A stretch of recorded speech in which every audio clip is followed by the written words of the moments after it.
नमस्कार class 12th के students, कैसे हैं आप लोग। स्वागत है मेरे यूट्यूब चैनल एसएलसी पाठशाला में। आज हम लोग मैक्रो इकोनॉमिक्स का लास्ट पार्ट जो है कवर करेंगे, जिसमें आप लोग ऑलरेडी हेडिंग देख पा रहे हैं, मैंने लिखी हुई है स्टॉक एंड फ्लो कॉन्सेप्ट। जिसके बाद हम लोग पढ़ेंगे 4 सेक्टर्स ऑफ द इकोनॉमी को। एक मिनट भाई, ये तो ज़्यादा, हाँ जी, 4 सेक्टर्स ऑफ द इकोनॉमी को। उसके बाद will be studying the most important part, circular flow of income. ठीक है, बहुत ध्यान से हम लोग आज जरा इन टॉपिक्स को जो है वो कवर करेंगे। सबसे पहला हम लोग पढ़ने वाले हैं स्टॉक एंड फ्लो कॉन्सेप्ट। ठीक है, स्टॉक एंड फ्लो। चलिए, स्टॉक एंड फ्लो कॉन्सेप्ट्स क्या होते हैं, इन्हें क्यों ये नाम दिया गया है वो समझते हैं जरा। स्टॉक कॉन्सेप्ट क्या होते हैं? It refers to quantity, it refers to quantity which can be measured at a point of time।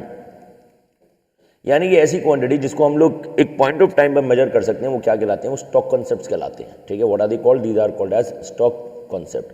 Now what are flow concept? It refers to quantity,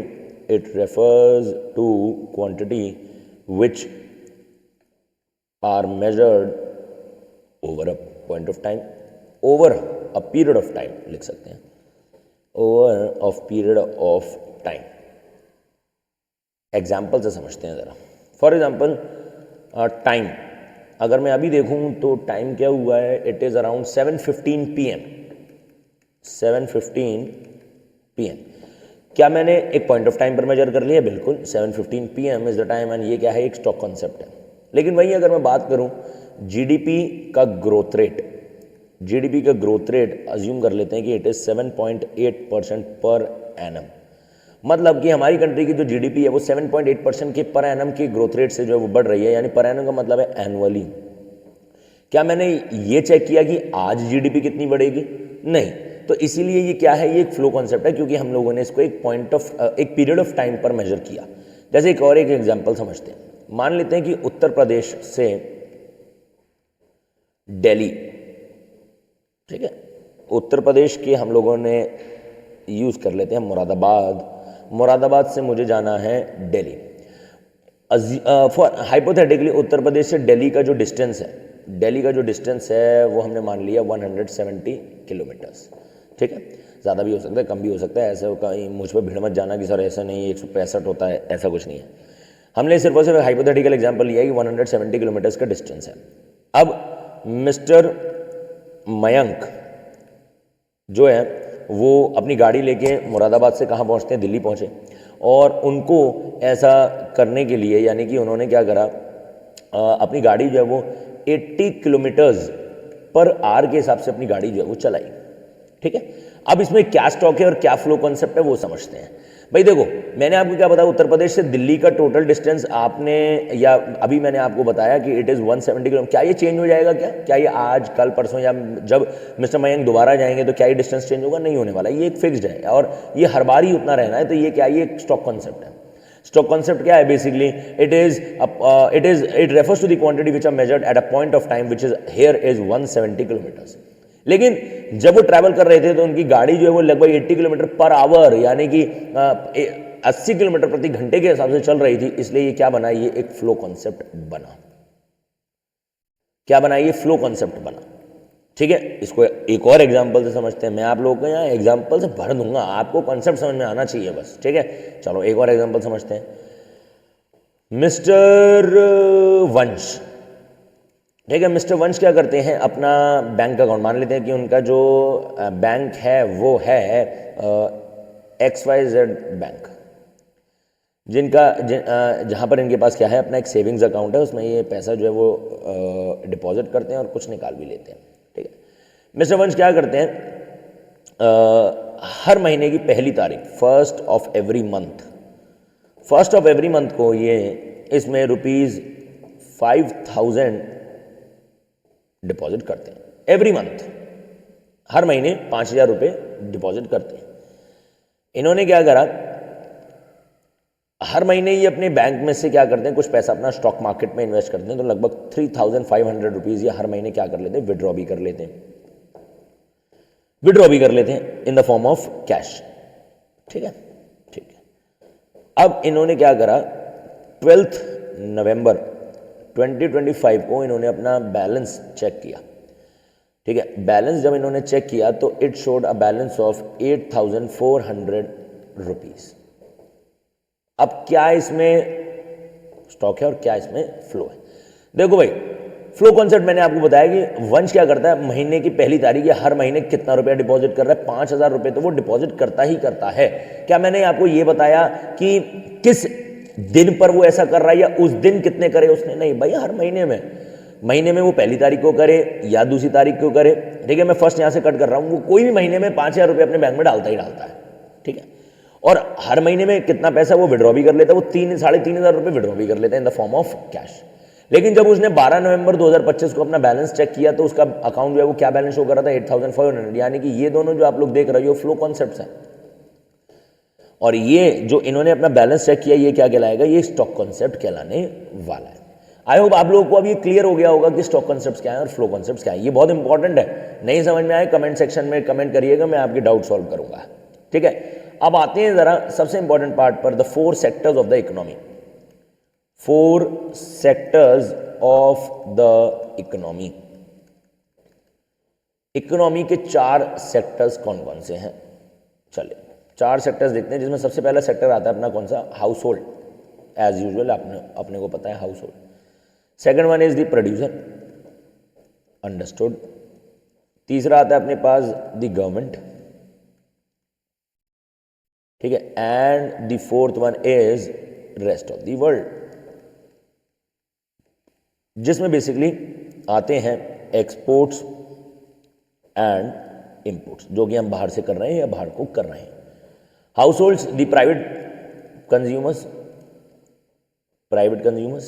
producer basically the one who is engaged in the production activity, government itself and the rest of the world। ठीक है, अब हम लोग क्या करते हैं, इन तीनों के बीच में इंटर सेक्टोरल फ्लो समझते हैं, इंटरसेक्टोरल फ्लो। ठीक है, मैं काम करता हूँ, मैं यहाँ पर ना एक ट्रायंगल बना दे रहा हूँ जिससे कि ओहो वाओ। ठीक है, तो यहाँ पर तो डाल दिया हमने हाउस होल्ड। चलो पेन का इंक चेंज कर देते हैं। ठीक है, ये हमने कर लिया, इसको क्या करें यार, यही रहने दो। ठीक है, हाउस होल्ड, दूसरी तरफ कर दिया हमने कौन, प्रोड्यूसर, और तीसरी तरफ कर दिया हमने गवर्नमेंट। क्या हाउस होल्ड प्रोड्यूसर पर डिपेंडेंट है? क्या प्रोड्यूसर हाउस होल्ड पर डिपेंडेंट है? Are producer dependent on government, government dependent on producer, household dependent on government, government dependent on household. चलो एक एक करके समझते हैं। क्या हाउस होल्ड प्रोड्यूसर पर डिपेंडेंट है? बिल्कुल डिपेंडेंट है, for the supply of goods and services. Obvious बात है, हाउस होल्ड्स को जो गुड्स एंड सर्विसेज यूज चाहिए कंजम्पशन के लिए, वो सब उनको कहाँ से मिलता है? वो मिलता है हाउस होल्ड से, वो मिलता है प्रोड्यूसर से। वहीं प्रोड्यूसर्स की बात करें तो हाउस होल्ड्स उनको क्या ऑफर कर रहे हैं? These are offering factor services such as land, labour, capital and entrepreneurship. ठीक है, प्रोड्यूसर गवर्नमेंट पे क्यों डिपेंडेंट है? फॉर फेवरेबल पॉलिसीज, गवर्नमेंट इनके लिए favourable policies such as GSTs and all.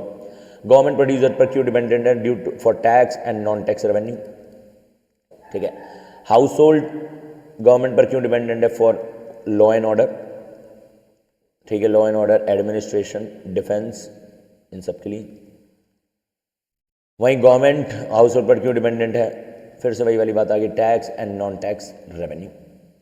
है या नहीं है? बिल्कुल। तो हम लोगों ने अभी क्या समझा, ये है इंटरसेक्टोरल फ्लो। क्या था ये? इंटरसेक्टोरल फ्लो था बिटवीन सेक्टर्स। अब इन दोनों के बीच में, यानी कि अब हम लोग 2 सेक्टर इकोनॉमी उठाएंगे, 2 सेक्टर इकोनॉमी हम लोग पिक करेंगे और समझेंगे हाउस होल्ड्स और प्रोड्यूसर्स के बीच में real flow and money flow. ठीक है, ध्यान से। हाउस होल्ड्स प्रोड्यूसर्स को क्या ऑफर कर रहे हैं? Factor services. ठीक है। फैक्टर सर्विस आपको बताई दी, land, labour, capital and human resource या एंटरप्रेन्योरशिप, आप जो लिखना चाहें आप लिख सकते हैं। वही प्रोड्यूसर्स हाउस होल्ड्स को क्या सप्लाई कर रहे हैं, क्या चीज़ दे रहे हैं, goods and services for daily consumption, यानी कि जो कंजम्पशन के लिए अपने को खर्चा पानी जो गुड्स एंड सर्विसेज चाहिए वो सब हमें प्रोड्यूसर ला के देता है। क्या मैंने यहाँ कहीं भी पेमेंट की बात करी, क्या यहाँ पर किसी एक जगह से मनी का फ्लो हुआ? नहीं। ये क्या कहलाएगा? Real flow. तो रियल फ्लो को अगर मैं डिफाइन करूँ तो मैं ये डिफाइन कर सकता हूँ, it refers to the exchange of goods and services between household and producer, इसको हम लोग कहते हैं रियल फ्लो। ठीक है। अब मैं फिर से यहां पर क्या उठा देता हूं, मैं यहां पर लिखता हूं हाउस होल्ड्स, यहां पर लिखता हूं मैं प्रोड्यूसर। अब हाउस होल्ड वाले ने जो गुड्स एंड सर्विसेज से खरीदे थे, अब ये क्या करेंगे? पेमेंट करेंगे उसके लिए, payment for goods and services. और वहीं प्रोड्यूसर्स ने जो हाउस होल्ड्स की फैक्टर सर्विस ली थी, यहाँ पर वो क्या देने वाले हैं? Factor income. फैक्टर इनकम का मतलब अगर प्रोड्यूसर ने लैंड लिया तो उसके बदले में वो क्या देगा?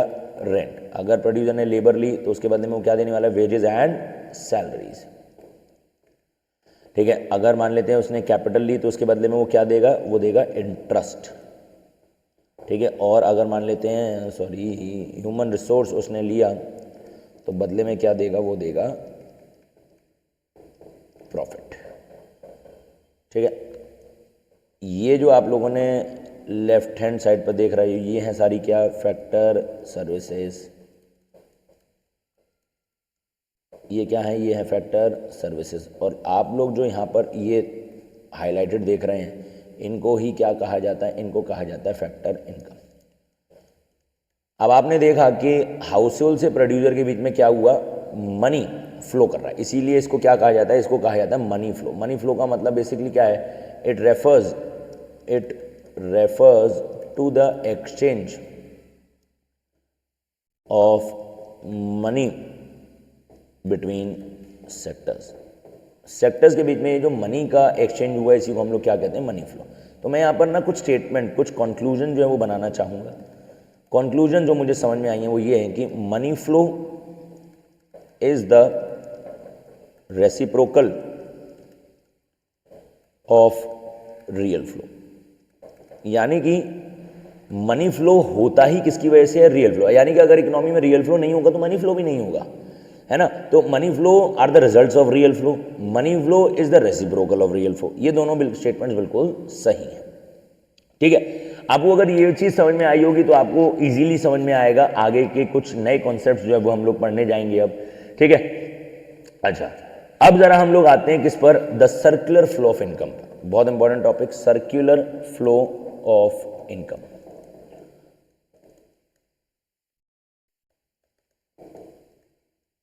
सर्कुलर फ्लो ऑफ इनकम ध्यान से समझेंगे। ठीक है। बहुत इंपॉर्टेंट है ये टॉपिक पेपर के पॉइंट ऑफ व्यू से भी, और आगे जब आप नए चैप्टर्स यानी कि नेशनल इनकम वाला चैप्टर पढ़ेंगे तो। सर्कुलर फ्लो ऑफ इनकम को समझने के लिए पहले तो आप लोगों को मैं समझा दूं सर्कुलर वर्ड यहाँ पर क्यों यूज करा गया। सर्कुलर वर्ड का मतलब है यहाँ पर अनएंडिंग, कभी ना खत्म होने वाला। ठीक है, अनएंडिंग है। इसको समझने के लिए हम लोग क्या करेंगे? 3 फेजेस जो है वो बनाने जा रहे हैं हम लोग। फेज 1 दी वैल्यू एडिशन फेज और द प्रोडक्शन फेज।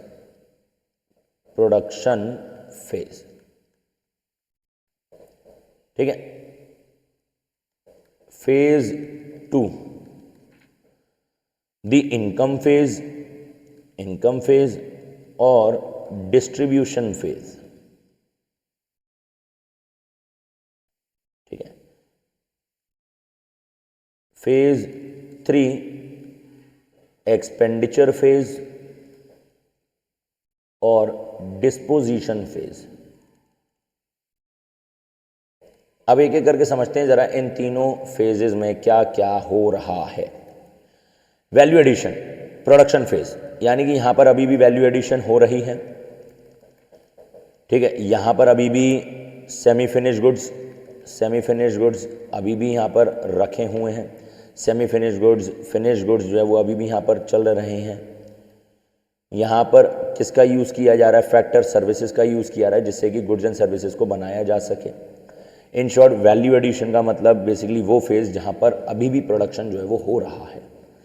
अज्यूम कर लेते हैं कि एक इकोनॉमी में जो टोटल वैल्यू प्रोडक्शन हुआ, जो वैल्यू एडिशन हुआ, it is hypothetically 1 lakh rupees. ठीक है, अब इस 1 लाख रुपीज़ को हम लोग फर्दर डिवाइड कर देते हैं। इस 1 लाख के प्रोडक्शन करने के लिए ऑब्वियस बात है इसका कुछ हिस्सा लैंड में गया, कुछ हिस्सा लेबर पे गया, कुछ हिस्सा इसका कैपिटल पे गया और कुछ हिस्सा इसका ह्यूमन रिसोर्स पर गया। Human resource. इस 1 लाख के प्रोडक्शन करने के लिए हम लोगों ने क्या किया? हम लोगों ने 15,000 रुपीज़ जो है वो किस पर खर्च करे? लैंड पर। हमने लगभग 35,000 की क्या दी? लेबर को सैलरीज दी, वेजेस दी। हमने कैपिटल पर लगभग इंटरेस्ट दिया 20,000 रुपीज़ का और ह्यूमन रिसोर्स को हम लोगों ने 30% का प्रॉफिट दिया। लैंड के बदले में हम लोगों ने रेंट दिया, लेबर के बदले में हम लोगों ने वेजेस एंड सैलरीज दी। ठीक है, यहाँ पर कैपिटल को हमने 20,000 का क्या दिया? इंटरेस्ट दिया और ह्यूमन रिसोर्स को हम लोगों ने 30,000 का यहाँ पर प्रॉफिट दिया। अगर देखा जाए तो रेंट कितने का? 15,000। ठीक है, लेबर कितने की? Labour approximately 35,000। इंटरेस्ट कितने का दिया हम लोगों ने? 20,000 का। और प्रॉफिट जो है वो हम लोगों ने कितना कमाया? 30,000 रुपीज़ का। ये जो आप लोग देख रहे हैं, ये what are these are none other than factor income. क्या ये फैक्टर इनकम ही तो है। ठीक है, यानी कि एक इकोनॉमी में टोटल प्रोडक्शन कितने का हुआ था? टोटल प्रोडक्शन हुआ 1 लाख का और टोटल इनकम कितनी जनरेट हुई? वो भी तो 1 लाख की हुई। यानी कि इनकम फेज में इनकम जो जनरेट हो रही है वो कितने रुपए की हो रही है? 1 लाख रुपए की। यानी कि जितना वैल्यू एडिशन हुआ उतना ही क्या है? इनकम है ना। इनकम फेज में द पीपल हु वर्क, यानी कि जो लोग काम कर रहे हैं उनको इनकम रिसीव हो रही है यार, they are receiving their factor incomes. ठीक है, अब आती है बात खर्चे की। जब कोई कमाता है तो खर्चा भी करता है। अब खर्चे करने के लिए जो इकोनॉमी में प्रोडक्शन हुआ है वो कितने रुपए का हुआ है? 1 लाख रुपए का। ठीक है, तो भैया लोगों की कमाई कितनी है? 1 लाख का, तो ऑब्वियस बात है खर्चा भी कितने का बैठेगा? 1 लाख का ही बैठेगा। अब 1 लाख का खर्चे को मतलब 2 तरीके के एक्सपेंडिचर आप लोगों ने अभी तक पढ़े हैं। एक पढ़ा है आप लोगों ने क्या? कंजम्पशन एक्सपेंडिचर पढ़ा और दूसरा आपने पढ़ा इन्वेस्टमेंट एक्सपेंडिचर। तो एक इकोनॉमी में ये दोनों की वैल्यू मिलाकर कितनी बैठ रही है? It is 1 lakh rupees. Again, ऐसा क्यों? पहले तो मुझे समझना पड़ेगा कि ये मेरी अजम्पशंस है। इस सर्कुलर फ्लो ऑफ इनकम के मॉडल को समझने के लिए हम लोग 4 अजम्पशंस जो है वो यहाँ पर लिख रहे हैं। पहला, there are no savings in the economy. There are no savings in the economy, यानी कि कोई सेविंग्स जो है वो इकोनॉमी में नहीं होंगी। जितना कमाया जाएगा उतना का पूरा क्या होगा? खर्च किया जाएगा। Second, government plays no role. Government plays no role, government का कोई रोल नहीं है इसमें। इकोनॉमी कैसी इकोनॉमी है? 2 सेक्टर इकोनॉमी है। ठीक है, क्लोज इकोनॉमी है। क्लोज इकोनॉमी है, 2 सेक्टर इकोनॉमी है, गवर्नमेंट का कोई रोल नहीं है और इकोनॉमी में कोई सेविंग्स नहीं होती। अब आपने देखा कि एक इकोनॉमी में वैल्यू एडिशन कितने का हुआ? 1 लाख रुपीज। ठीक है, और इनकम कितने की जनरेट हुई? 1 लाख रुपए की। एक्सपेंडिचर कितने का हुआ? 1 लाख रुपए का।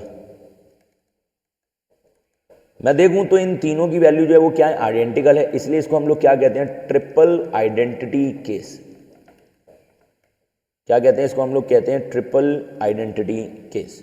और मैं आपको बता दूं, यहीं से ही मैं आपको समझा दूं, नेशनल इनकम जब हम लोग अगला चैप्टर पढ़ने जाएंगे, नेशनल इनकम को कैलकुलेट करने के तरीके भी अपने पास 3 हैं। सबसे पहला आता है वैल्यू एडिशन, दूसरा आता है इनकम और तीसरा आता है एक्सपेंडिचर मेथड। क्या तीनों से नेशनल इनकम सेम होगी? यस। रीजन, क्योंकि हम लोग कौन सा कॉन्सेप्ट फॉलो कर रहे हैं? सर्कुलर फ्लो ऑफ इनकम, या फिर आप क्या अभी आप लोगों ने पढ़ा ट्रिपल आइडेंटिटी केस। इन रेयर कंडीशंस इनकी वैल्यू अलग हो सकती है, लेकिन जनरली इनकी वैल्यू होगी सेम। होगी या नहीं होगी? अजम्पशंस अपने को याद रखनी है, सर्कुलर फ्लो ऑफ इनकम याद रखना है, तीनों। अच्छा, एक चीज़ और, मैं यहाँ पर इसको ऐसे और बना देता हूँ जिससे कि आपको समझना आसान हो जाए। सर्कुलर फ्लो ऑफ इनकम है, यानी कि नेवर एंडिंग है, ये अनएंडिंग है, कभी ख़त्म नहीं होने वाला। है ना, और इसको हम लोग यूज़ करते हैं क्यों, ये सर्कुलर फ्लो ऑफ इनकम को समझने का क्या सिग्निफिकेंस है, क्यों पढ़ रहे हैं इसके लिए हम। सिग्निफिकेंस है दो, टू कैलकुलेट नेशनल इनकम, यानी कि नेशनल इनकम को कैलकुलेट कर लेना, नेशनल इनकम का एस्टिमेशन कर पाना, national income. To understand intersectoral dependence, intersectoral dependence यानी कि एक सेक्टर दूसरे सेक्टर पे कितना डिपेंडेंट है, क्या फ्लो ऑफ इनकम एक सेक्टर से दूसरे सेक्टर पर हो रही है।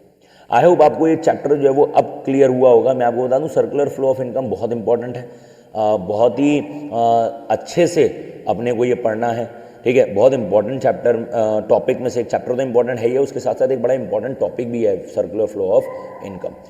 नोट्स मैं आपको प्रोवाइड कर दूंगा, कर दिए जाएंगे। जब ये वीडियो आप लोग देखेंगे तब तक आपके डिस्क्रिप्शन में इसके नोट्स भी आपको मिल जाएंगे। Thank you for the support you are all giving. बहुत अच्छा लग रहा है आप लोग के सपोर्ट के थ्रू। क्या चेंजेस मुझे करने चाहिए, क्या एडिशन मुझे अपने वे ऑफ टीचिंग में लाने, हालांकि वे ऑफ टीचिंग तो मेरा मतलब मुझे पता है कि मैं कैसे पढ़ाऊं, लेकिन ऐसा क्या है कि जो आप मुझे चाहते हो कि मैं करूं, तो वो आप कमेंट सेक्शन में ज़रूर लिखें। इंतज़ार करते रहिए अगली ऐसी वीडियोज़ के लिए। सब्सक्राइब करें, लाइक करें, शेयर करें अपने उन दोस्तों को जो अभी भी सो रहे हैं, यानी कि जब मैं आपको ये वीडियो समझा रहा हूं तो अभी भी सो रहे हैं, भेज दो उनको, बोलो भाई पढ़ लो, टाइम आ गया।